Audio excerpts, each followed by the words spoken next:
Hello guys, नमस्कार। आप लोग कैसे हैं? उम्मीद करते होंगे अच्छे होंगे। आज देखिए हम लोग बहुत बड़े पुल में घूमने के लिए आए हैं, एंजॉय कर रहे हैं। इधर कैमरा करिए, दिखाइए कितना इधर खूबसूरत लग रहा है। पानी रहता है, इसमें सूख गया है और इतना लंबा, यूपी का सबसे लंबा पुल है। आप दिखा सकते हैं। इधर देखिए 3 किलोमीटर का लंबी रोड है और पुल बना है, बहुत खूबसूरत है, बहुत अच्छा लग रहा है। आज हम लोग मौज मस्ती कर रहे हैं। और उस साइड में देखिए पानी वाला इधर इसमें सूख गया है, बहुत अच्छा लगा। हम लोग आज यहाँ घूमने के लिए आए हैं। आओ अमन, कुछ बोल दो। हेलो गाइस, नमस्कार।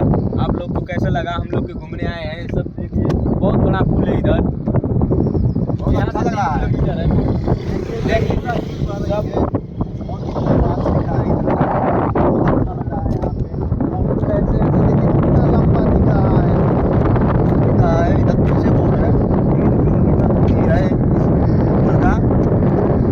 सबसे लंबा पुल है।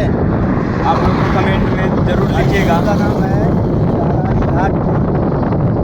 बहुत अच्छा लगा यार घूम के। चलते हैं अब घर, शाम हो गई है, जाड़ा भी लग रहा है।